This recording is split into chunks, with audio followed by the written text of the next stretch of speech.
Now let's move on to our 15th chapter, that is areas. Now obviously this is one of the easiest chapters that we have always solved, because all we have to do in such types of chapters is to find out the area, or else the area will be given, we'll have to find either of the sides.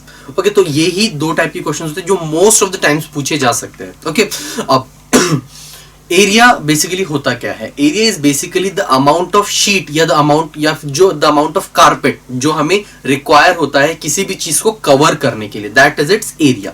For example हमें अब basic areas तो पता ही है. Area of square क्या होता है? Area of square is equal to base square या फिर लेंथ इंटू लेंथ, जिसको हम कर सकते हैं. So that is equal to length into length. This is area of square, या फिर जिसको हम साइड स्क्वायर भी कहते हैं, या side into side. Area of rectangle क्या होता है? Area of rectangle is equal to length into breadth. आप ध्यान से देखेंगे तो एरिया ऑफ स्क्वायर और area of rectangle is the same, only the only difference is rectangle के अंदर जो लेंथ होती है, स्क्वायर के अंदर लेंथ और लेंथ दोनों सेम ही होता है, बिकॉज चारों साइड्स इक्वल होती है. वेराज रेक्टेंगल के अंदर जो दूसरी साइड है वो चेंज हो जाती है, इसीलिए हम लेंथ को ब्रेथ से रिप्लेस कर देते हैं. सो साइड स्क्वायर की जगह हम लोग लेंथ इनटू ब्रेथ यहां पर लिखते हैं. एरिया ऑफ ट्राइंगल क्या होता है? Area of triangle,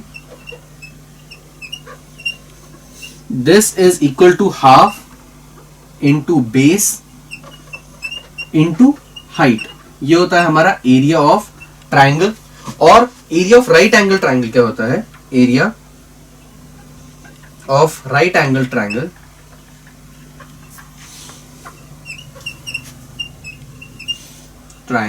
is equal to half into sum of sides, sorry product of sides making, half into product of sides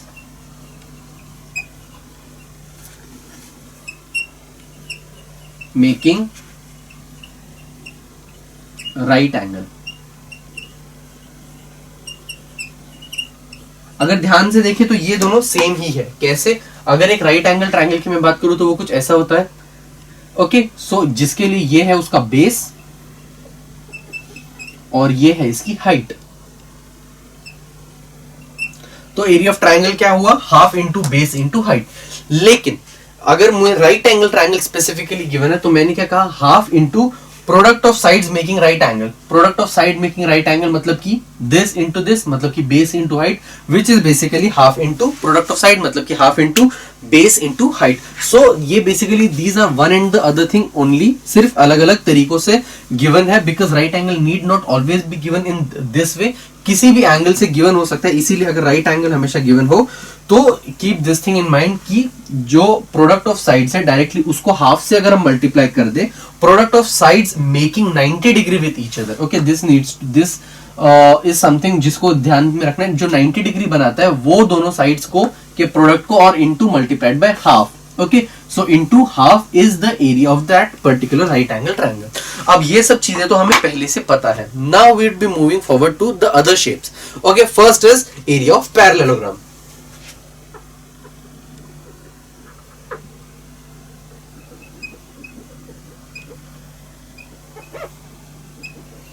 okay, अब area of parallelogram basically, so parallelogram कुछ इसी तरीके का होता है जिसमें अपोजिट साइड्स हमेशा पैरेलल होती है. So this is an experiment that you need to do. Okay, so अब दो पैरेलल लाइंस बनाइए, एक पैरेललोग्राम ड्रॉ कीजिए बेसिकली, और ये दोनों लाइंस भी जिसकी होनी चाहिए parallel. Okay, now name it ABCD. A B C and D. Okay, अब ये आपको ड्रॉ करना है basically. Cut a piece of paper of this. ठीक है, अब एक पीस ऑफ पेपर इस कोई भी एक पैरेललोग्राम कट कीजिए. अब ए से एक परपेंडिकुलर ड्रॉ कीजिए नीचे. परपेंडिकुलर मतलब कि 90 degree. You can use square, set square to draw this. ठीक है, तो हमने यहां से एक परपेंडिकुलर ड्रॉ किया. Now cut this part.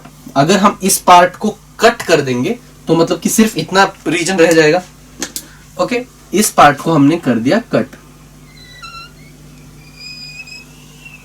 Okay, अब ये ट्रायंगुलर वाला रीजन अलग से निकल जाएगा।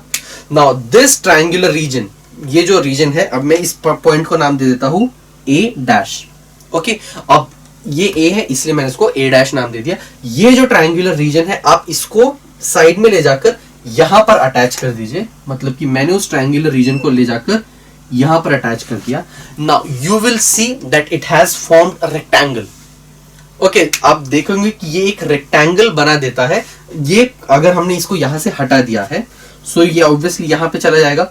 सो अगर ध्यान से देखेंगे, मैं इसको रब कर रहा हूं तो ये एक रेक्टेंगल बना देता है। ओके, सो रेक्टेंगल के लिए हमारा फॉर्मूला क्या होता है? Half into base into height, isn't it? So sorry, base into height, that's it. So the same is the formula for a parallelogram's area. तो area of parallelogram क्या होता है? Area of parallelogram is equal to base into height. Area of parallelogram is equal to base into height. Okay, now let's go for a few questions to understand किस type के questions पूछे जा सकते हैं based on the area of parallelogram. Okay, तो पहला question है मेरे पास, if base of parallelogram is 8 cm and height is 5 cm, find its area. Okay, क्या कहा गया है मुझे?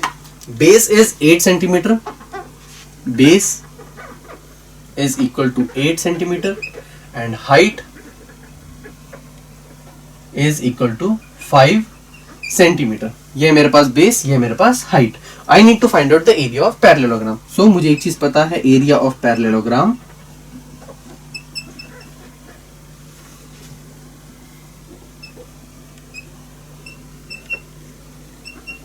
is equal to base into height. Base कितना है मेरे पास? 8 centimetre, so this would be equal to 8 into height कितनी है मेरे पास? 5. That is equal to 40. अब देखिए, अगर ध्यान से देखेंगे तो बेस भी है मेरे पास सेंटीमीटर में 8 सेंटीमीटर, और हाइट भी है मेरे पास सेंटीमीटर में 8 centimetre into 5 centimetre. Centimetre into centimetre क्या हो जाता है? Centimetre square. सो ये हो जाएगा 40 सेंटीमीटर स्क्वायर, और which is the unit of area. Now this is a specific thing that you need to keep in mind कि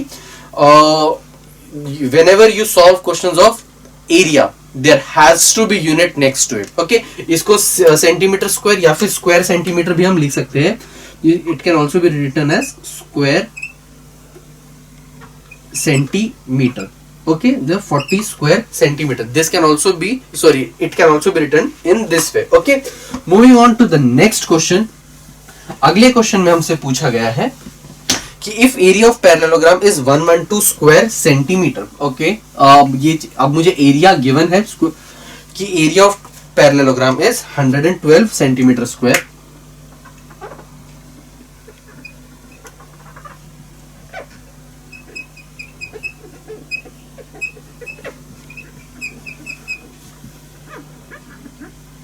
स्क्वायर सेंटीमीटर या centimetre square. Okay, and base of it is 10 centimetre. Base कितना है?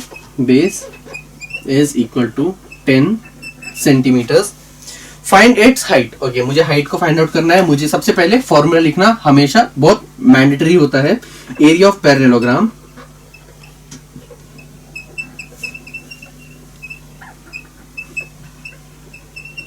Is equal to base multiplied by height,